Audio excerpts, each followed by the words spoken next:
This segment is brought to you by Jig Masters. Step up your game with high-quality performance jigs, spinner baits, buzz baits, and more from jigmasters.com. And always, when in doubt, get the jig out. Welcome to the Bass, Kayak, and Beers podcast on the Paddle and Fin Network. On this podcast, we'll be talking about life and kayak fishing. Every week, we'll have a special guest, whether it's a tournament angler, a content creator, or just a regular guy or girl who just loves to go kayak fishing. So grab a cold beer, sit back, and enjoy the show. Bass, Kayak, and Beers is sponsored in part by Douglas Rod. Go to douglasoutdoors.com to check out their full lineup and locate your nearest authorized dealer.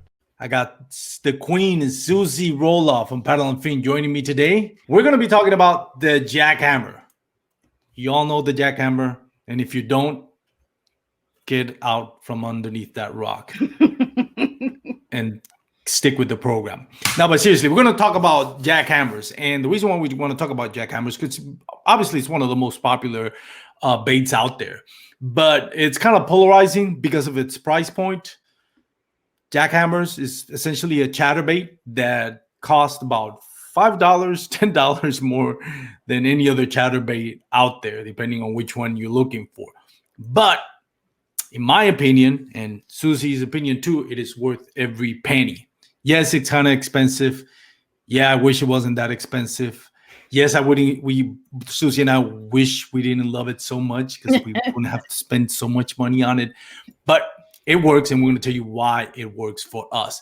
Now, granted, this is just our opinions. We're not telling you that in order to be a great angler, you need a jackhammer. No, you just use whatever you feel comfortable using. We're just going to talk about jackhammer because we like it.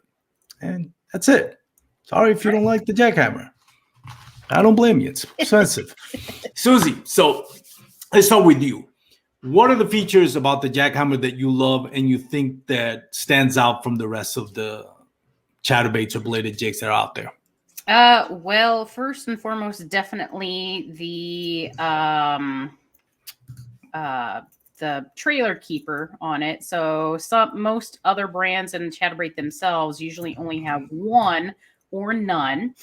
And in this awesome picture here, you can see that it has two on there. So, and I can actually attest to this too.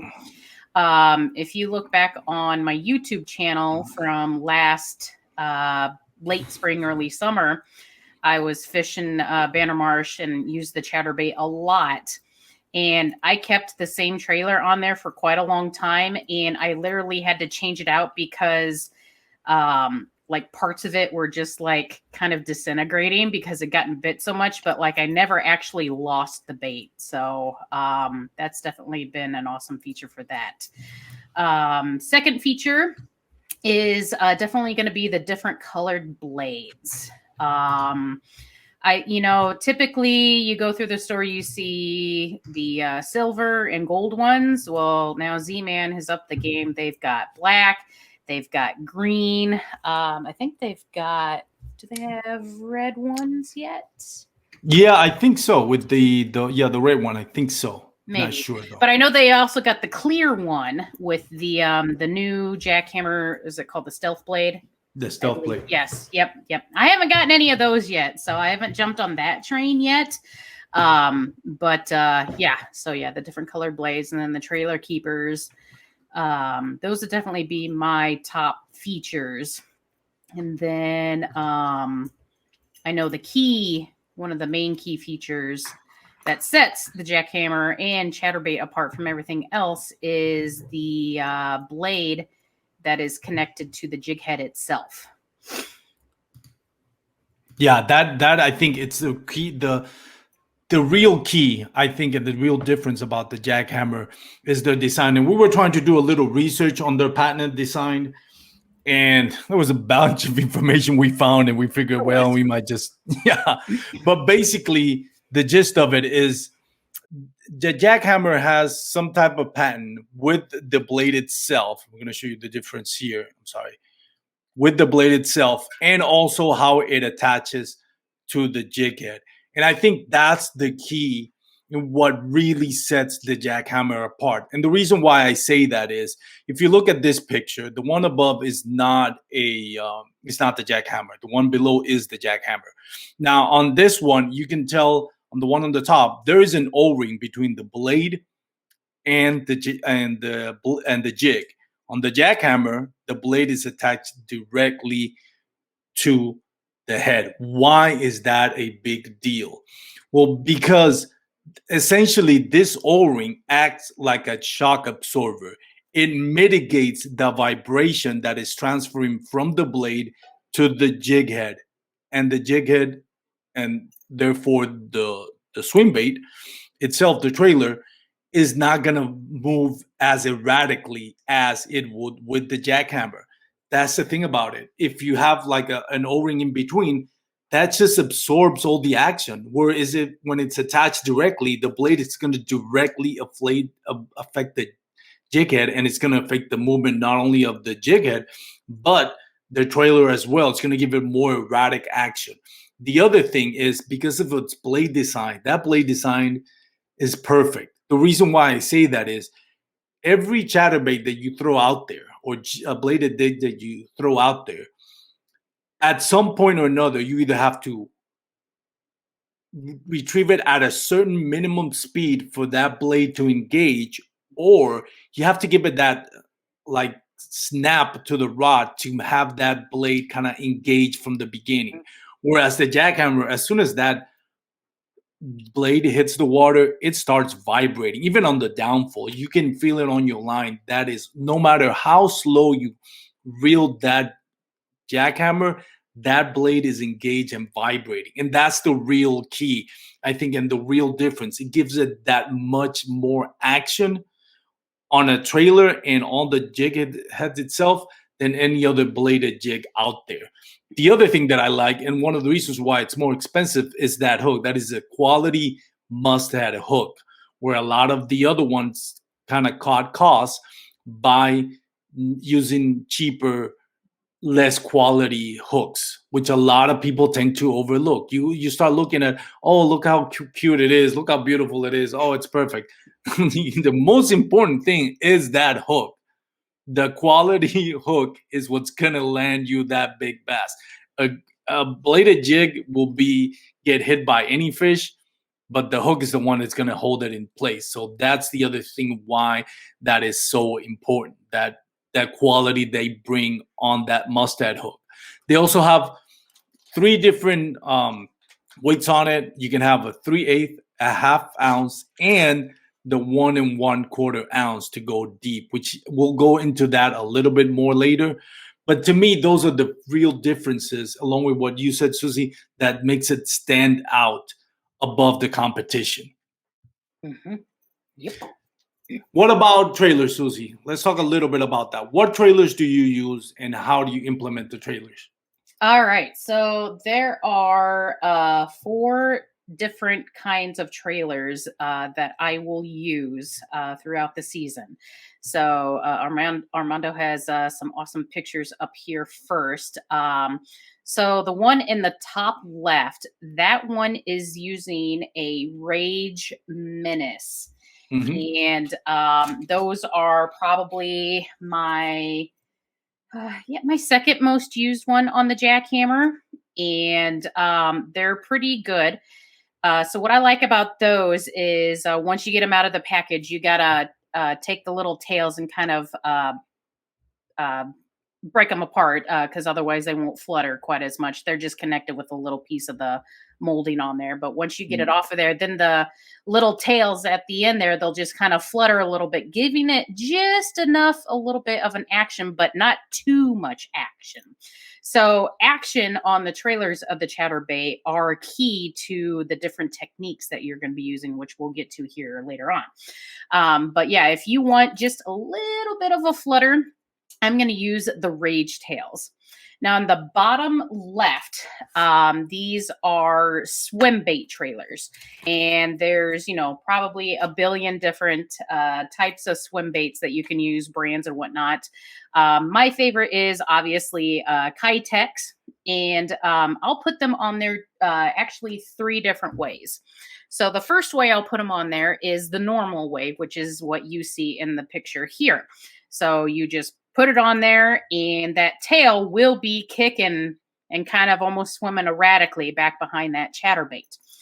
Then what else I do is I will actually cut the little paddle off of the end of the tail, and just so that I have just this little bit left on there, so that there basically won't be any action at all.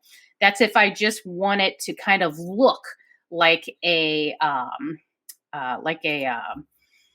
bait fish in a sense. You know, I don't want any action. I just want to straight crank that thing through the water. I don't care about the trailer going on there. I'm just cranking it through the water. That's what I'll do. And then if I don't have any rage tails on me, or if I want something a little bit different, I will put that tail on there upside down. And so what I mean by that is, if you look at that bottom left picture, and then I've got mine up here, it's just basically the paddle is up upside down. So that actually I got from Tactical Bass, and I'm not going to lie. I watched their videos. Yeah, that's a great channel. And it has a pretty interesting kick. It's not like a constant thing. It's just kind of almost like a little bit of a wobble. So if I'm looking for something a little bit different, when the fish just aren't, going after a typical trailer, or if I'm burning it, then I'll kind of slow it down a little bit and kind of get that tail going.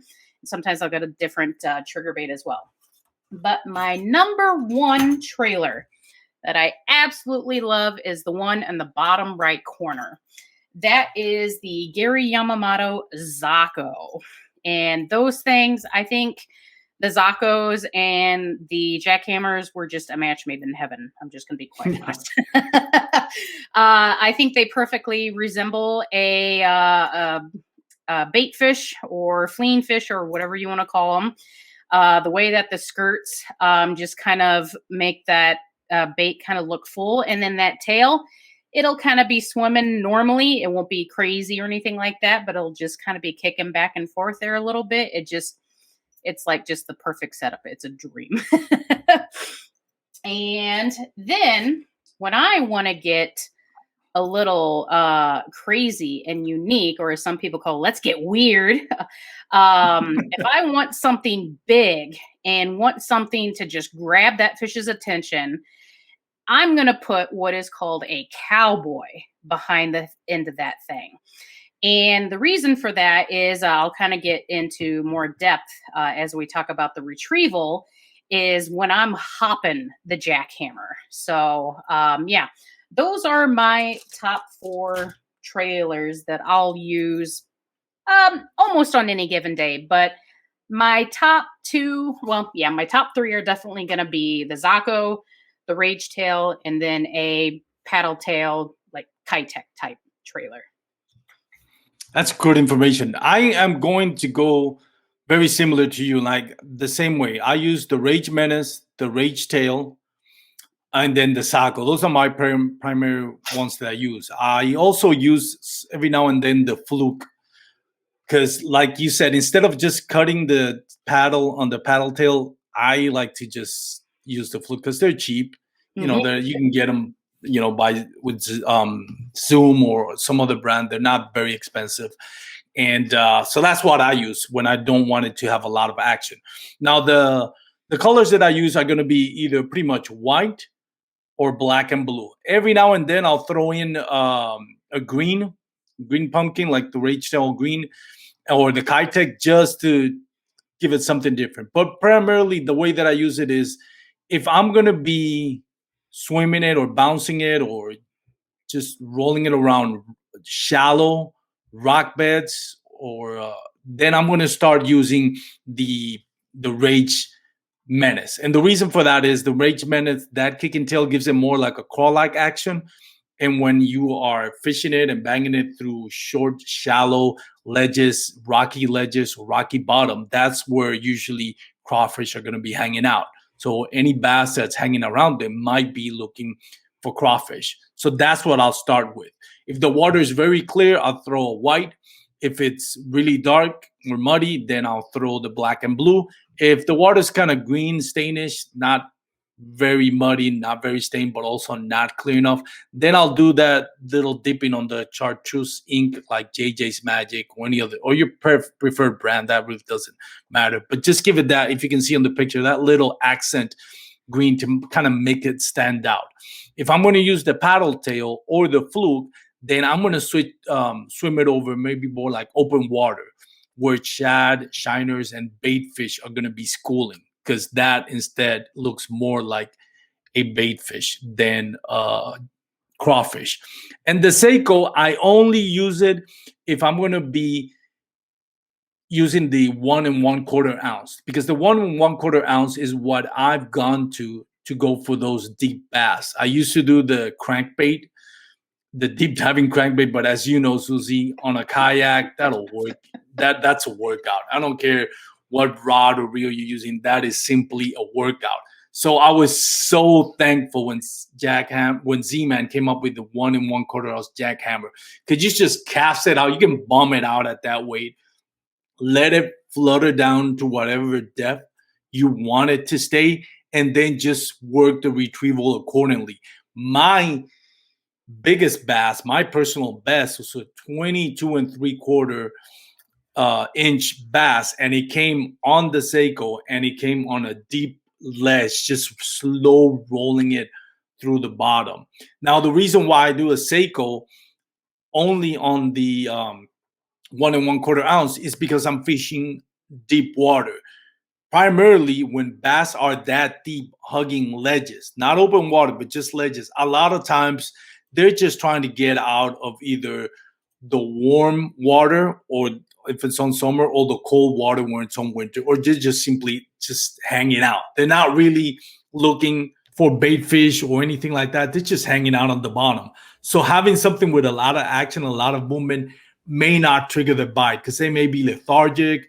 They just may be chilling down there. So I want to do something that slow rolling enough that I can still get some action on the blade with the tail just kind of staying straight. That's the thing about the Seiko. It doesn't have that lot of movement. It just kind of stays still. It gives it more of a natural look. Awesome. So what setups do you use for the retrieval, and how to work your jackhammer? So my primary way of fishing the jackhammer is I like to use a shorter rod, mainly because if I'm going to be skipping that jackhammer, and yes, I will skip it. When I skip it up underneath docks and stuff like that, I like to have the shorter rod to be able to kind of get that underhand momentum going. Whereas if with a longer rod, sometimes you can't always get that. And I've learned when I first started kayak fishing that me and longer rods just don't get along. So I actually have a 6'10" St. Croix Mojo Bass glass rod that I use. And let me tell you, the feeling of the vibration on that rod it's amazing. Like, you can just, as soon as you barely start to reel, you just feel it in that rod. So you know when the action is happening on that rod. And it is a moderate action and medium power. And I use a Daiwa Tatula CT 7:3 ratio reel. And, you know, again, these aren't like dead set ways that you have to fish with or whatever. That's just kind of what has worked out perfectly for me. Now, when it comes to line, this is where it kind of changes for me. So if I'm, you know, I fish primarily Banner Marsh, and in the midsummer, I'm going to have thick, massive weeds. And so I'm just going to fish straight braid, because if I catch a fish, it's going to want to immediately go into those thick weeds, or even sometimes submerged logs and stuff like that. I want to be able to horse that thing out of there really quick. So I will actually fish straight braid, and I'll even fish with a different rod if I know I'm going to be in some really, really heavy junk. I've got a Kistler KLX with heavy power for those types of instances, but I don't fish that all the time. But if the fish are on a reaction bite, then I'll switch it over to that. But most of the time, I'm using that St. Croix Mojo Bass glass, and I'm fishing along weed edges and stuff like that. If I'm using fluorocarbon, I will only be using about maybe, I don't know, maybe like a 10-foot leader on there. And then the rest of the line on my reel is braid. And so, actually, over the past 2 years, I've kind of learned a little trick as far as like saving money for one thing, because line is expensive. And braid is pretty cheap and it'll last for years. Whereas fluorocarbon, you usually got to change it out just about every year. So having the larger amount of line being that braid backing is going to save you more of not using that fluorocarbon. And with your leader, you can make your leader as long as you want. So you're not wasting an entire spool of, $30 whatever, brand line you may use. I use Red Label Seagar. Sometimes I'll use the Abrasics and the Invisix line. Sometimes it'll just kind of depend on the water and the structure that I'm going to be in. But yeah, most typically I've got 20-pound Power Pro braid backing. And then I've got about a 15-foot, 12-pound Seagar Red Label or Abrasic leader on there. And that's usually what I straight fish with. That's good information right there. Kind of along the lines of what you were just saying, I like to use on lines fluorocarbon on at least 15. Now I can go with the 3/8 of an ounce and half ounce as low as 10-pound test line. The only thing is I don't want to lose my jackhammer. Yes. So even though a 10-pound test line is probably ideal, I like to go with a 15-pound test line just so I'll know I won't lose it as much if it gets snagged. Right. Gives a little bit more of a chance to get that lure back if I get it snagged. So if you really don't want to waste money, I recommend you don't go anything lower than 15. But I mean, you can go as long as 10, and that allows the chatterbait to have a little bit more action. The lighter the line, the more action it freedom for action does that bladed jig have. Now, when I'm doing the 1 1/4 ounce jackhammer, then I'm going with a 20-pound test line fluorocarbon. Same thing, Seagar Invisix. That's my favorite fluorocarbon line. I really don't use anything as far as fluorocarbon goes. I don't use anything other than Invisix. I mean, that is to me is the best line out there. For that deep diving chatterbait, I'm going to use the Douglas rods, 8 foot long, heavy, fast, and I'm going to just bomb it out there. Because if I wanted to go deep, it can't be a short cast. It has to be bomb it out there. Give yourself some more of a distance as much as you can. Because as that bait is being retrieved, that bladed jig or jackhammer is being retrieved, it is coming up. So I wanted to be at that strike zone, that sweet zone, as long as possible. So I like to bomb it out. As far as the reel goes, I'll use the Abu Garcia Beast just because that's my setup for big swim baits. Since that's the one I'm going to use, then I'm not going to change the reel on it, and I'm not going to buy another rod specifically just for that jackhammer. So I use my big swim bait setup for that. And again, it's 8 foot, heavy, fast action Douglas rod, and the reel is going to be the Abu Garcia Beast, which is a 6.4 retrieval. So it's not the fastest, but then again, I feel like with the jackhammer, people sometimes just reel it in too fast, and that's okay when the bass are really, hitting those cooler fish. But when you're fishing it on the bottom, then you don't really want to move it too fast out there. You just kind of want to let it work and do its magic down there without moving it too fast. Now, when I'm fishing shallow waters, then I'll use the Douglas rod 7.5 feet, and with the moderate to fast action. And same thing, I'll just bomb it out there. I'll use the Curado 7.1 gear ratio so I can move it a little bit faster. Now, as far as your retrieval, how do you like to work your retrieval on those on the jackhammer? So there's actually a couple different ways that I like to fish the jackhammer. So when it comes to, early spring and whatnot, when those fish are hungry and they're wanting to eat moving bait fish, I'm first going to start off with ripping and burning. So I'm going to cast it out there, and as soon as it hits that water, I'm going to just burn that baby in, see if I can get any reaction by it. I'm looking for weed lines structure. I'm looking for bait fish that might be top or popping on top. I'm searching. So that's eventually how I kind of start off. And depending on what happens from there, then I'll be changing it up. So if I'm not getting anything on the burn, then I'm going to start slowing it down. So, I'm going to have like a steady retrieve. And also, depending on the depth of water I might be using, where at Banner Marsh, we have a lot of like deep channel cuts. Sometimes we'll have some shallow areas. So different parts of the water I might want to fish a certain depth compared to, other parts of the lake. So what I'll do is I'll throw it out there and I'll let it sink for a little bit to right about the sweet spot that you think it might be. Like if I'm fishing an 8-foot channel and I want it to go down to about 4 foot, I'll count about maybe 3 or 4 seconds. Then I'll start reeling it in at a steady retrieve, but not too fast to where I'm raising it higher in the water. Keep it at a steady retrieve just to keep it at that sweet spot, and just try different depths and see where they're at. And then from there, what I'll do is I'll do some twitching actions. So when I'm reeling it around, I'll kind of do like a quick little like zoo, zoo, zoo type thing, like zoo, zoo, zoo. And that is just enough to make that jackhammer kind of flinch a little bit.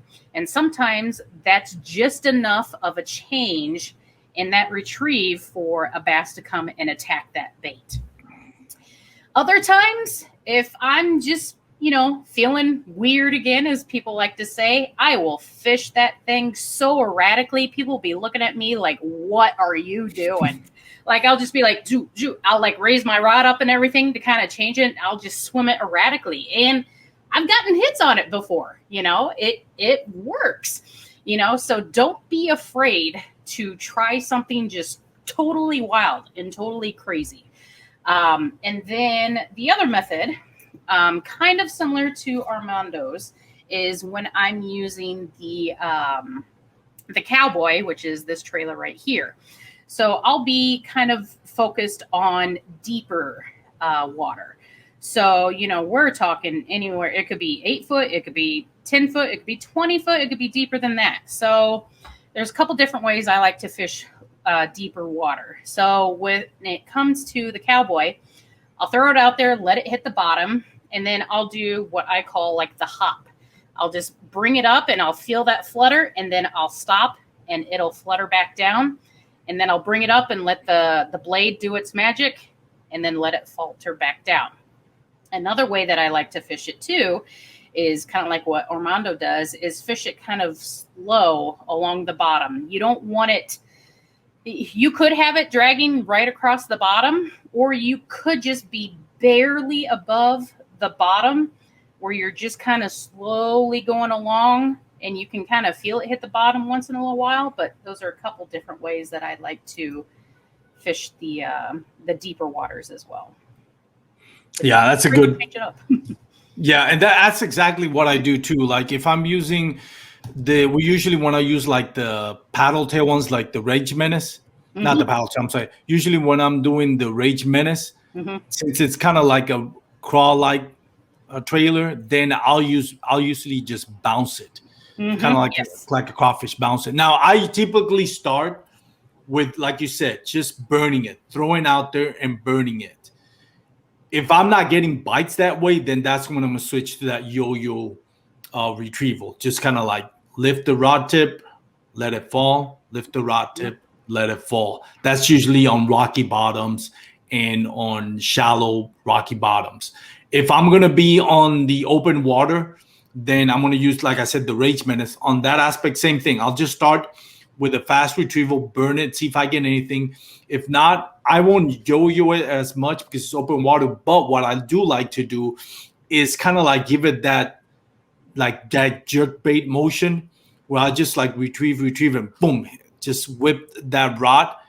And if you ever seen that on clear water, go try it out because it is fantastic. The action on that jackhammer, when you kind of twitch that rod tip, it is just amazing. Especially when you have like a trailer that has a lot of movement, like either a Rage Menace or a Rage Swimmer. It just darts to either side of where you're twitching the rod, and then it boom goes back to the original line that it was swimming. But it is a beautiful action that a lot of times is going to get you that strike, and that's the three ways that I got in the most bites has been that way: straight retrieval, burning it. If not, if I'm using the Rage Menace, then I'm going to bounce it off the bottom, working it a little bit slow. And if I'm open water, I'm going to straight retrieval, burning it. And then if not, then I'm going to start doing those twitching motions, kind of like a jerk bait. And eventually something, for the most part, something is going to bite it just because it has that great action. And then, like I mentioned before, on the bottom, deep bottom, then I'm just going to use a straight retrieval slow action and just let that bait just kind of like scud around the bottom and look for those lethargic bass that are just hanging out at the bottom. Yep. And a couple of other little things that I'll do sometimes too is if I have like a shallow bank that doesn't have like weeds and moss and stuff on it, and I know it's kind of got a muddy bottom and it kind of tapers down deeper, I'll throw that thing literally up in the mud and I'll slowly drag it to get it in the water. And then once I've got it in deep enough, then I'll start cranking it. So that way the fish don't necessarily get spooked by the splash. So if you're trying to remain stealthy, that's another kind of little tidbit that you can do to try to get that bait in the water as quiet as possible, and then just take off, and hopefully you get that reaction bite. It is also, and I'm glad you mentioned that, because that reminds me, it's great for fishing on grass. And I learned that from watching Derek Brundle and listening to some of the podcasts he's been on. One thing that he has a lot of success is he looks for grassy areas. Yes. He bombs it out, then he starts looking for those patches of grass that are going to kind of like snag that jackhammer a little bit. And as soon as he feels that little tension, he's just going to let it still for a second and then just rip it out. And when it rips it out of that grass, he says for the most part, he'll take the hit. And what happens is that bass is looking at it. It seems like it's a fish that's struggling. So it want to pounces on it. And when you rip it out of that grass, that reaction strike, that mentality, that striking mentality the bass has, that I need to grab it before it gets away, boom, you get hit a lot. And I mean, Derek Brundle, if you listen to any of his podcasts or any of the interviews that he's done, he swears by that technique. And that's something that I've actually tried on some of the weedy lakes, and it works great. If there's a bass nearby and you're working that jackhammer or bladed jig in general through that grass and you get a little snag and suddenly you pop it, most times, if there's a bass nearby, it will hit it. It almost can't not hit it. Yeah, exactly. You may be deterred from fishing an area because, it might seem like there's moss and stuff everywhere, and it might seem every cast you might have to clean off your hook and whatnot, but it is worth it. There was a time I was up on Lake Mendota, part of the Madison chain in Madison, Wisconsin. And I was fishing along in this area, and there was just a lot of broken up weeds and stuff because the weed eaters, the machines that they would take out there to like eat the weeds and stuff away from like the personal docks and stuff, would just churn that stuff up on the water, and it'd just be kind of floating everywhere in the water. And I'd just be like, ugh, this is gonna suck. But, it's worth it because, I was at a point to where it was like every second or third cast, like I'd have a fish on. And even though every single time I'd reel that thing in and have to throw off weeds and stuff, it was so worth it. So, don't be afraid to, go through the weeds and stuff like that. There are certain points to where, where it's going to be too thick to be able to fish it. But, get creative, get gutsy out there, try different stuff. And yeah, it is an expensive bait, but once you feel comfortable fishing it different ways and whatnot, and want to explore different things, go for it. I've went to the extreme to where I retrieved a jackhammer that broke off.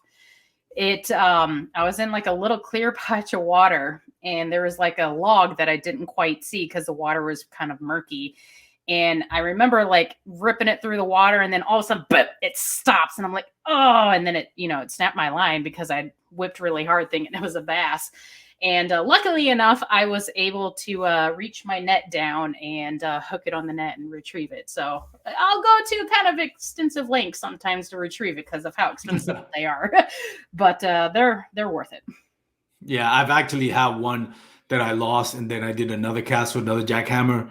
And because of the vibration on the blade caught the line. Because I guess when it broke off with like 5 feet of line. Oh, so yeah. It tangled the line, and it brought the other jackhammer out. So I got my jackhammer back. So I was happier that if I would have gone home and got skunked that day, I still would have been ecstatic.